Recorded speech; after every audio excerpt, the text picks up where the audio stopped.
Қызылорда қаласы номер 6 орта мектептің бастауыш сынып мұғалімі Сүлейменова Ғазиза Жомартқызы.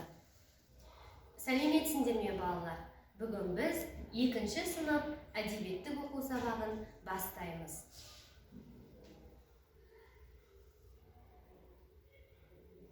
Сабақтың тақырыбы кітап оқи аламын Жүсіпбек Аймауытов. Сабақтың мақсаты сенің білетінің шығарманың мазмұны бойынша сұрақтарға жауап беру, шығарманы іштей оқып, ондағы қажетті ақпараттарды белгілеп оқу. Сабағымызды бастаймыз. Ендеше зер сал. Сен қандай кітап оқығанды ұнатасың? Күлдіргі оқиғалы, қорқынышты оқиғалы, таңғажайып оқиғалы, деректі оқиғалы, немесе ешқандай оқиғасы жоқ.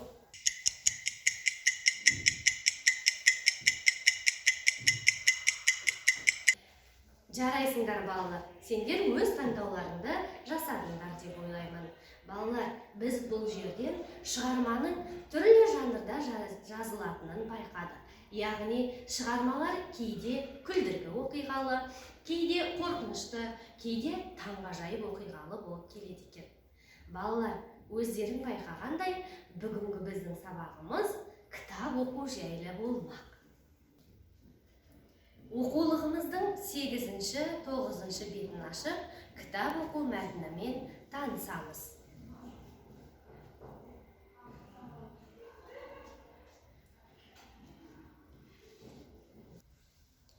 Жазық кең дала, жел жоқ, күн шуақ, аспанда ақ сабынның көбігіндей ақ мақтадай ақ бұлттар.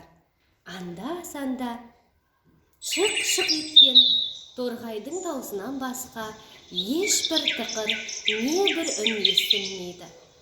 Қартқожа жазық далада, көйлекшең, жалаңбас, көк шөпке бауырын төсеп, күнге қарап, қошқыл маңдайынан тері шып-шып шығып, кітабын оқып жатыр.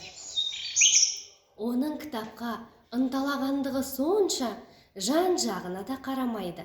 Анда-санда мұрнында тартып қояды. Өзінің айдалада жатқанын да, ауылын да, басқа дүниені де ұмытты. Оқыған сайын ажарланады. Иегін созып, көзін қадап, қағазды жеп қоятын тәрізді. Жүсіпбек Аймауытов. Балалар, әңгіменің авторымен танысып алайық. Бүгінгі кітап оқу әңгімесінің авторы Жүсіпбек Аймауытов. 1889-1931 жылдар аралығында өмір сүрген қазақтың жазушысы. Автордың өмірі жайлы толығырақ танысу үшін сызбаға зер салайық. Жүсіпбек Аймауытов Павлодар облысында туған жазушы, Қартқожа, Ақбілек атты романдары бар. Енді балалар, мәтін бойынша тапсырма орындаймыз. Бірінші тапсырма дұрыс жауапты таңда. Иегін созып, көзін қадап, қағазды жеп қоятын тәрізді сөздері арқылы Қартқожаның іс-әрекетін анықта. А жауабы: Қартқожа кітапты оқи алмай отыр. Б жауабы: Қартқожа кітапты бар ынтасымен оқып отыр. С жауабы: Қартқожа кітапты ашып жауып отыр.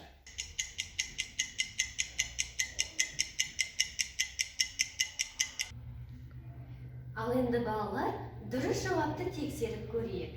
Иегін созып, көзін қадап, қағазды жеп қоятын тәрізді сөздері Қартқожаның кітапты бар ынтасымен оқып отырғандығын білдіреді екен.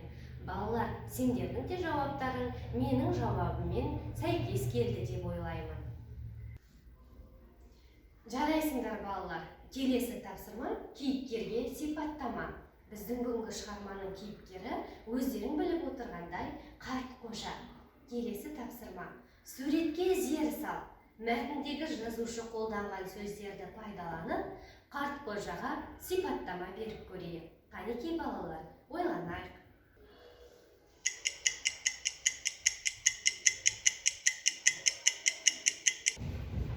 Алдайын болсақ балалар, Қартқожаға сипаттама беріп көрейік. Қартқожа жазық далада көйлекшең жалаңбас. Көк шөпке бауырын төсеп, күнге қарап, қошқыл маңдайынан тері шып-шып шығып, кітабын оқып отыр. Жарайсыңдар балалар, сендер де мәтіннен осы бөлімді тауып белгіледіңдер деген ойдамын. Келесі тапсырма дәптеріңе түртіп ал. Әңгімеден әсем табиғатты суреттейтін бөлімін тауып, дәптеріңе жазып ал.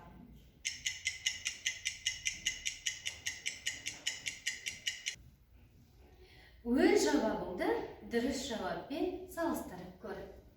Жазық кең дала, жел жоқ, күн шуақ, аспанда ақ сабынның көбігіндей, ақ мақтадай, ақ бұлттар, анда-санда шық-шық еткен торғайдың даусынан басқа ешбір тықыр, небір үн естілмейді. Бұл мәтіннің бас бөлігі, яғни бұл табиғатты суреттеуге берілген. Жарайсыңдар балалар, бүгін біз енді сабағымызды қорытындылаймыз. Өздері көріп тұрғандай, түрлі түсті шардағы өмір, білім, бұлағы, оқу шырағы деген сөздерден қанекей мақал құрастырып көрейікші.